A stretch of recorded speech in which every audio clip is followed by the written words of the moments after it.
We told you guys we'd come back if you watched X-Men 4 10,000 times. So here we go. Omega Red versus Wolverine. Jim Lee's crowning achievement on X-Men. Does Omega Red suck? And how about Maverick?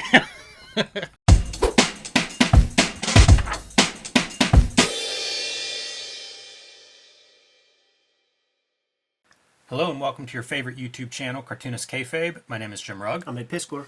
And we are a daily comic book YouTube channel with over 1,700 videos in our back catalog. You can search all of those on the Cartoonist Kayfabe YouTube homepage. We have part 1 of the Omega Red comic there. That is X-Men number 4. We have a lot of Jim Lee. You can search by creator, characters, comic book title. I'm sure you'll find several videos that'll make you happy. We are also partially brought to you by the Cartoonist Kayfabe Patreon. There are 3 different levels of patronage on there. At the King Kayfaber level, you actually get to sit in on our recording session, which means you get access to all of our videos first before we even cut and edit them for the other patrons.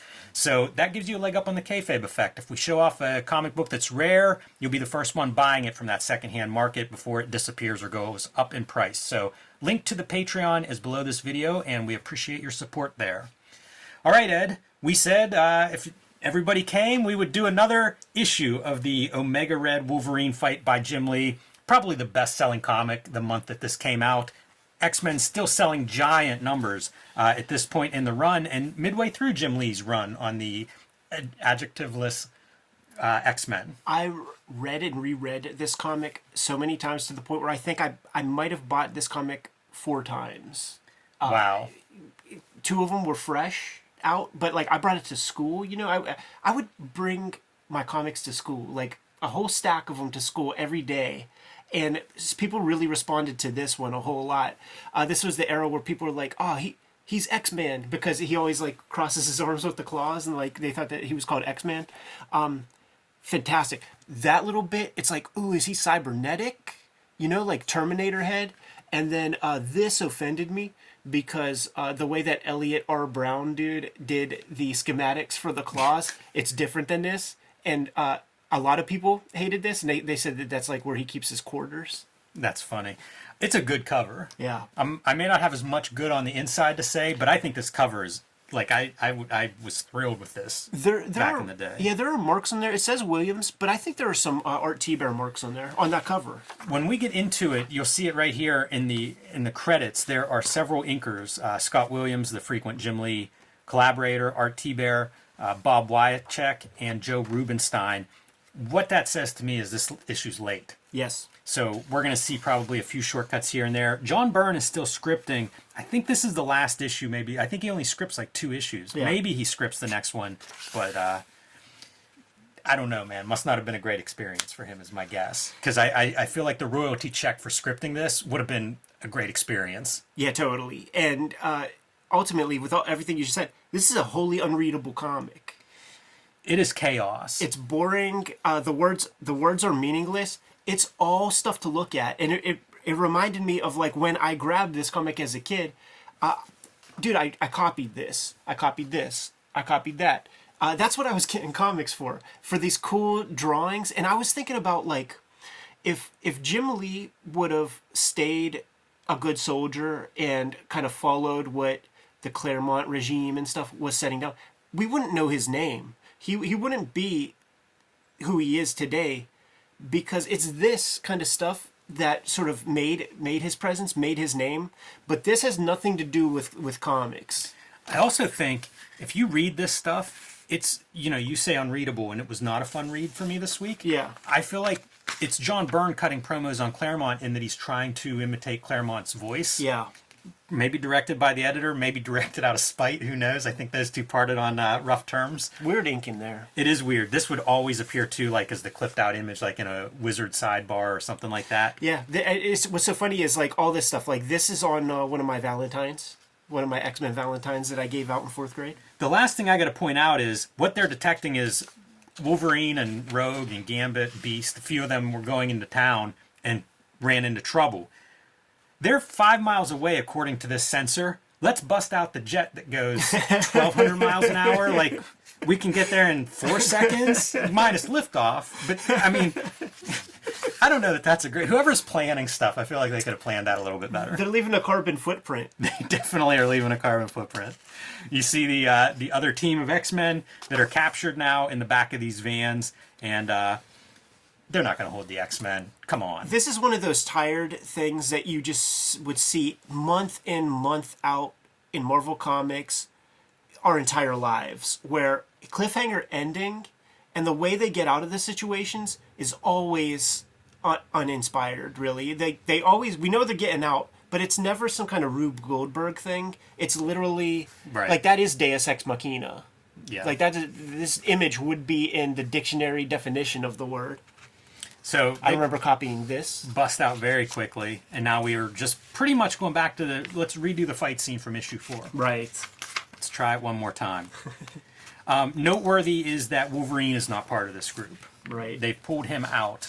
This was on one of my Valentine's cards. I was going to say, this is an image that I feel like, I think we said in a previous episode, I think this one's been lifted also, like other people swiping. Yeah, I think he might have lifted himself. We gotta go look We gotta go look at issue 1 of X-Men.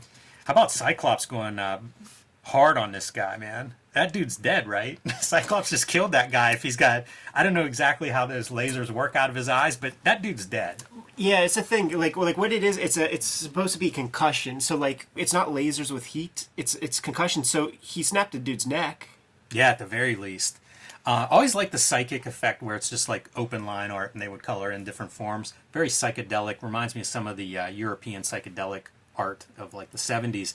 I love this image. Colossus coming out of the fire. I don't even know what it is, if it's the backlight, the simplified drawing, the color, but I think that's a fantastic panel. It's a real interesting page because there's no like anchor really. Like the closest anchor is like this really. So it's Jim Lee doing a page of comics. Yeah. Okay, so what did happen to Logan? He's fighting Omega Red.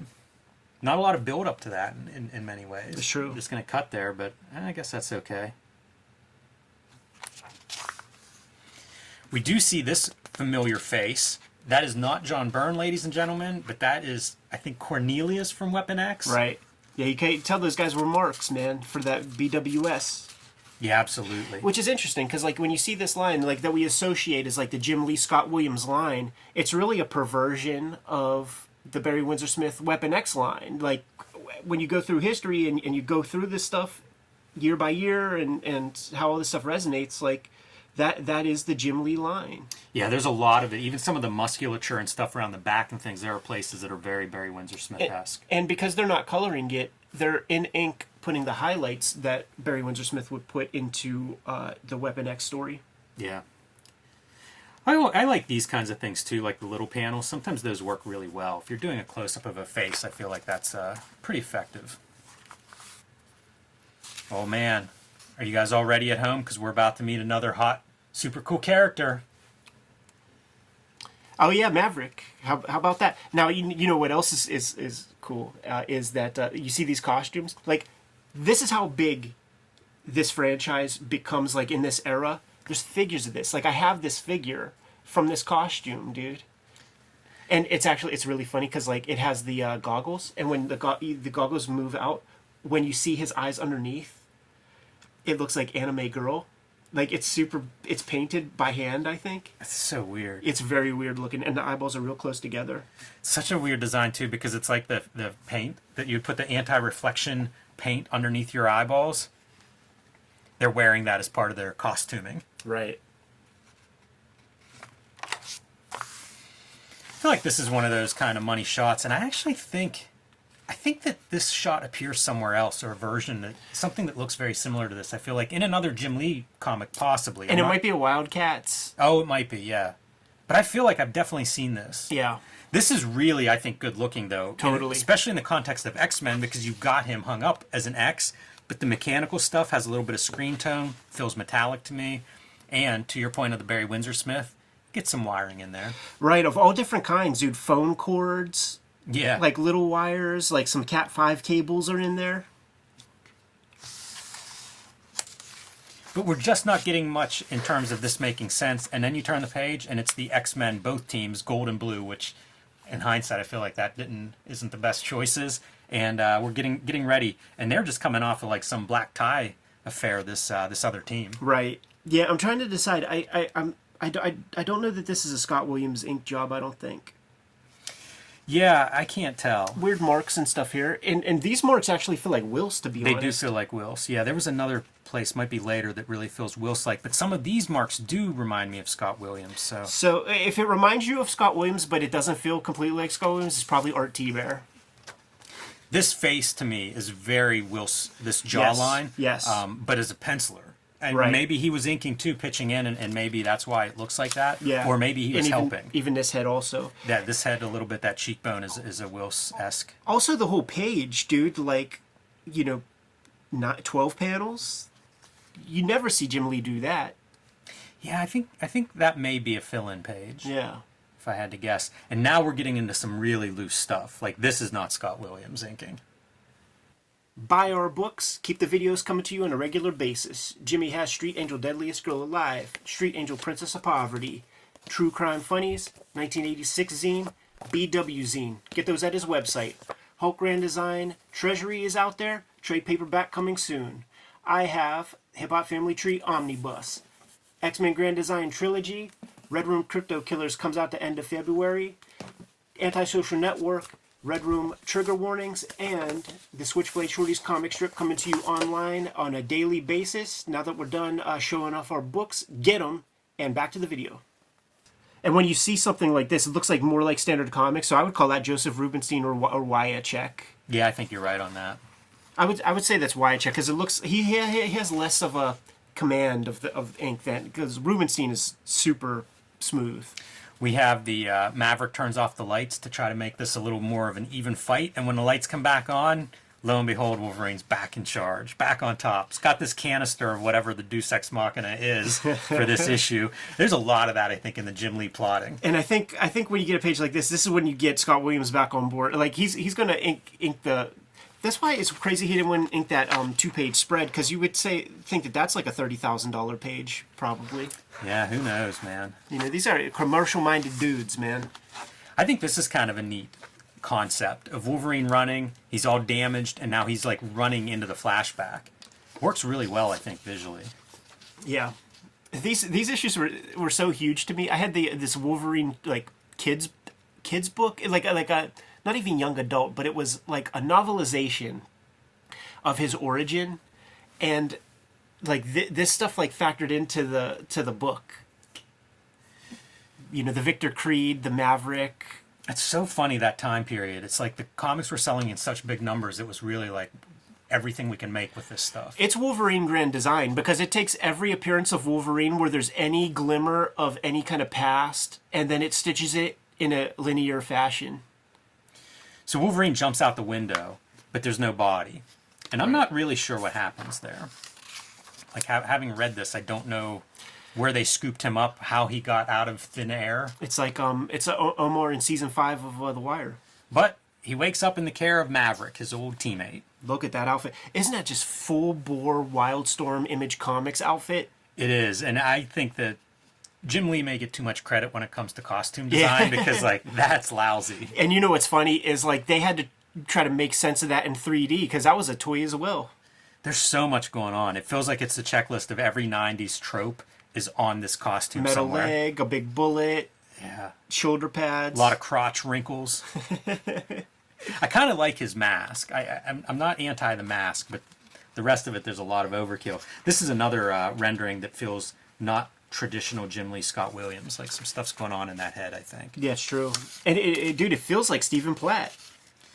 It is interesting to see what feels like a lot of Whilce Portacio, and I think they were sharing studio at the time, so it wouldn't surprise me if he's pitching in on all kinds of stuff. Panel here, a shadow there. So Jim Lee is a mixture, right, of Barry Windsor Smith from Weapon X era. Yep. But another important component is Art Adams. Mm-hmm. So now we're going to inject Longshot into the mix, man, and then make Dazzler a viable character again, because she went off for her music career and shit. She was going to be one of the key players in the original X-Men cartoon. You know, she's in the stand-up arcade cab. You know, a character that you can play in the video game. You know, she's in the pilot, Pride of the X-Men. I think she was in the Uncanny X-Men when I start reading it, Yeah. like in the late 240s, and I don't think they do anything with her. Like all the way up to this point, she's Yeah, barely there. Yeah, she's out, but she's still a mutant. She's still kicking it. It's a way for Silvestri to still draw some babes, and then yeah, she kind of just disappears. Like nothing happens to her. But it's also the introduction of Strong Guy, because he's like her security guard. Yeah. Full moon zine with some really weird turquoise color. It's not a color you'd see very often. And that's it. That's it for this issue. So there's one more piece, I guess, of the Omega Red story trilogy. Next issue, more Omega Red, more long shot, more thrills and chills. What more could you want? Good comics. Yeah, something resembling a story, maybe. We would have, on Fridays or whatever, or maybe it was every day, there would be like the last X amount of time during a period where it was like time to, you could read anything you want. And maybe that's why I brought comics all the time. And I remember like going through this and calculating like how much allowance it would take for me to get subscriptions to everything. Like, look, you could get a subscription to Super Pro. Wow. Got to get that early, though, or else you're going to lose a couple of issues. Yeah. I was looking at these prices, and it's like Savage Sword of Conan and Conan Saga black and white magazines grew also priced the same as those two. Yeah, that's interesting. But you know what? It's probably a volume argument where there's just not that much GRU that's being published. So like they just have to charge that amount. Because these are the direct market books. Right. That you wouldn't find. Though it's weird, man, because like I swear I saw some of this stuff. Like Ghost Rider, it can't be a direct market book. I bought Ghost Punisher War Journal definitely isn't, because I absolutely scooped those up off the racks. Wolverine as well. I was buying that off the racks for years. Yeah, so I don't know. I talked myself out of that direct market part, man. It's still, it almost makes me wonder if the GRU pricing is a typo. Because it's the only comic book that's that price. Well, it's creator owned. They're cutting more vig into it. Like I'm sure it's the correct price. Heck of a nostalgia trip, and I had all the same feelings that I had when I read it the first time, Jimmy. Which is to say, I didn't feel like reading it, just looking at the pretty pictures. So I'm gonna throw this one out like we did with the last issue. Give us 10,000 views, and I guess we'll finish the trilogy. How's that sound? Good to go? Yes. Kayfabers, like, follow, subscribe to the YouTube channel. Hit the bell so that we can notify you when new videos are available. We are on the road to 100,000 subscribers. Thank you very much. And if you get anything out of these videos, if you dig what we produce, make sure that you follow the channel, and it helps us out a lot to have a good subscriber base. The videos are ultimately brought to you by the books that we make, but we have a Patreon, and the Patreon is there for you to mitigate the kayfabe effect, become one of our biggest supporters, and you get all the videos before anybody else. You also have access to the live stream recording session as we produce these videos. Link in the description below for the Patreon. We have more than 1,700 videos out there, and we might have talked about some of your favorite comics, so make sure you hit the magnifying glass on the front page of the Kayfabe YouTube channel. Check out the channel, pop in your favorite titles, check out those episodes. If we haven't talked about your favorite comics, then by all means put something in the comments so that we can push those books a little bit higher on our to-read piles. Ultimately, the videos are brought to you by the books that we make. Right now, I've been working on Switchblade Shorties, which is my daily comic strip. You can find it on all of our social media platforms, the Kayfabe stuff, my own personal social media platforms, Twitter, Facebook, Instagram. There's a dedicated Switchblade Shorties Instagram, and it's also on Webtoon in its full archive. The Hip Hop Family Tree Omnibus is going quick, and it is $45 on Amazon at the moment. So scoop it up if you haven't. It's almost freaking half off, so you can't beat that with a stick. Best book I made to date. X-Men Grand Design Trilogy trade paperback. Contains all of my X-Men Grand Design works. It's the one place where you can get it all inside of one handy-dandy cover. Red Room Crypto Killers is coming out at the end of February, part of a trilogy of trade paperbacks, but you don't need to start with the first one because each contains 4 self-contained stories. So if you grab this first, Crypto Killers, then at a later time you could read the Antisocial Network or Trigger Warnings. Jimmy, why don't you let the people know what's out there? I have Street Angel, Deadliest Girl Alive, and Street Angel, Princess of Poverty, both available right now from Image Comics. These are also self-contained totally. One is black and white, one is full color. The Homeless Ninja on a Skateboard, perfect for the action comics or superhero comics fan in your life. The big news for me is the self-published comics, True Crime Funnies, the 1986 zine, and the BW zine celebrating the 80s black and white explosion. These are self-published. You can get them on my website, jimrugg.com, or my Patreon, patreon.com/jimrugg. They've been out of print and unavailable. They will be back and available March 6th. So if you missed those, March 6th, you can pick those up. And Hulk Grand Design. This is a treasury-sized edition, out of print. However, the trade paperback coming out in May this year, and that is available now for pre-order. So let Marvel know they need to keep these things in print by pre-ordering that one wherever you pre-order books. The books are the most important way to kind of keep things on the tracks. But there are some direct ways to support Cartoonist Kayfabe. Jimmy, let the people know. Subscribe to the Cartoonist Kayfabe e-newsletter at the links below this video. You can also pick up Cartoonist Kayfabe t-shirts, merchandise, hats, stickers, and more at our spread shop. That link is also under this video. There you have it. Make sure you subscribe to the channel, support the channel, keep the vids rocking. Jimmy, give them final marching orders, and we'll be on our way. Read more comics.